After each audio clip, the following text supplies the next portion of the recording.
Welcome to the Execu-Tips FastCast. I'm your host, Doug Gibson. This morning, I'm at the beautiful offices of Core Group Resources. My guest is Matt Furhman, CEO. Matt, tell us about Core Group. Core Group Resources is a executive search firm. We crew ships. We do consulting, legal witness expertise work, and all kinds of other cool little niche stuff in the maritime and offshore and oil and gas industries. Okay. Now, is it primarily in Texas? Is it nationwide? We're across the whole country and Okay. some parts of the world. Yeah, where we're called to do and find people for companies. How's business been after COVID? I know obviously things probably slowed down and then picked back up a little bit, hopefully. Yeah, COVID was pretty slow, and then I think it was April 2021, we saw this massive need for people, and I think it was the battle between remote work and trying to pull people in office, and this tension formed, and so that and the vaccine mandate sprinkled on top created all kinds of havoc, and so the staffing market created a massive need for our services the last 3 years. Good.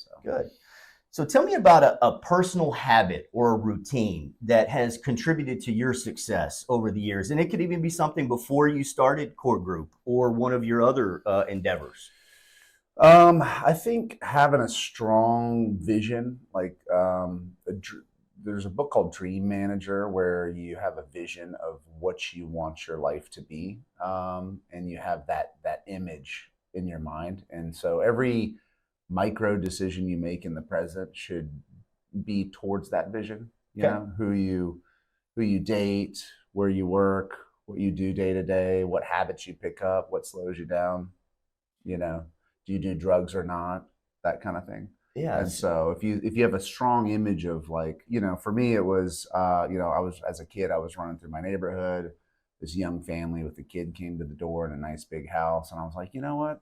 That's the future I want. So I capture that image in high school, and so every decision I made to get to that point was made towards that vision. So isn't it interesting how just a small glimpse of something when you're young really kind of shapes your whole future and everything that you're driving to achieve by that one moment of someone coming to the door just kind of puts you on a path that you may not have.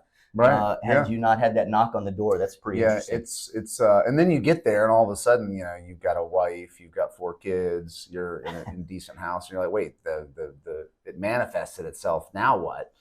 And then we call it dream stacking. So then you recast the next vision, right? So once that one's completed, then you recast the next vision of what the next 5 or 10 years. Awesome. Do you have 4 kids? I have 4 kids 4. too. Yeah. That's fantastic. Yeah. Very cool. So that kind of leads into the next question. So, obviously because of that and that drive, it's important to maintain a balance. So talk to me a little bit about the balance between ambition and contentment, right? How do you push yourself to continue to achieve the things that you want to achieve, but also have the time to enjoy the fruits of your labor day to day? That's a good question.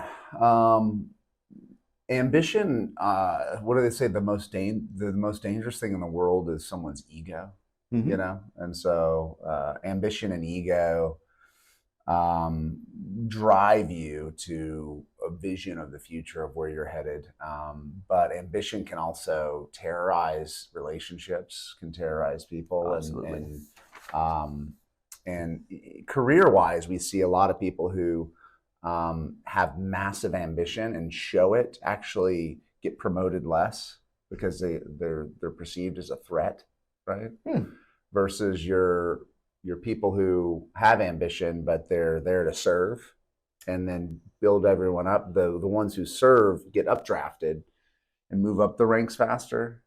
The ones that kind of just have an attitude with ambition or ego actually rise slower because I don't know what it is.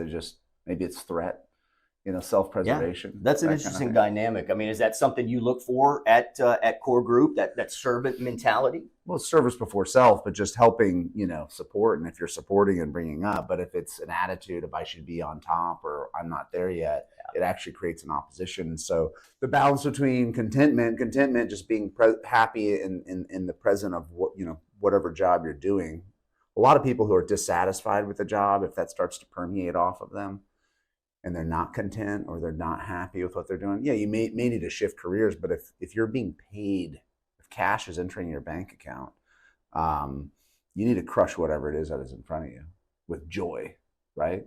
And find joy in the plowing. Absolutely. Right. And so contentment is a weird word, because contentment can slide into sloth as well. Right. Absolutely. So, just kind of, I'm happy with where I'm at, and you stop continuing to push yourself for the future success. And if you're not growing, you're dying. So the other thing too, as soon as you decide to kind of like, hey, I made it, and you kind of you seal off, that's when death begins, you know. And so you constantly have to be growing and bettering yourself and preparing for the future. And so ambition, contentment, you know, they're in opposition of each other. But what form of contentment? It's a very interesting dynamic. I've never thought about it that way. So that's a pretty interesting dynamic in really trying to balance those things. This was a little bit, you know, kind of building on that. What's the key to your mindset and maintaining a positive mindset as you deal with that balance? And obviously there's successes and failures, right? And so in order to continue to strive to take a breath the next day and to continue to push yourself, how do you maintain that positive mindset through all of the challenges and endeavors as you continue to grow, both spiritually and professionally? You know, I think obviously having a faith component, right? Like not fearing death every day is a huge part of maintaining a positive attitude. Resetting yourself every morning. You know, you're always guaranteed a meal tomorrow. All hard work leads to profit. And guess what? If stuff doesn't go your way or falls apart, it's just a part of the process, right? It's in sales, right? You probably a financial advisor, you get 20 no's to 1 yes. You know, any services business, you get 20 to 50 no's to 1 yes. Always. And so, so you know, just being a joy, you know, being able to step out in faith and somehow money shows up and somehow relationships form and somehow this, you know, and somehow that paycheck hits the bank. Right. Somehow. Yeah. I'm still shocked that, you know, money somehow shows up and, you know, food hits the table, but it's so because of that, I keep a positive mindset on everything. You know, I think you can control two things in life. You can control your attitude and your activity. Inside your attitude, you have a choice to be positive or negative. And so if you choose to be negative and take everyone else out around you, you can fall into, you know, if you look at like stars, right? Like newly budding stars that are glowing and warming planets or whatever. But when a star starts to die, like when the attitude starts to contract on itself, it can actually enter a white dwarf and suck all the light out of the room and people around you down, right? And so the importance of attitude has the ability to repel people and relationships out of your life or not. Definitely. And so my recommendation is to always be in a positive mindset to be able to manifest the things you want and grow the families, the business, grow your career, whatever it is. And not to say you never get taken out. Everybody gets taken out, you know, never make a decision tired, you know, and people get taken out. I get taken out, but don't let that govern, you know, a major decision or how you're going to unload on someone or that kind of thing. So, and I imagine that's pretty important in human resources business, because you're dealing with people all day long. And if you have the right attitude, it can be infectious. And if you have the wrong attitude, it can be infectious. Yeah. Yeah. If you're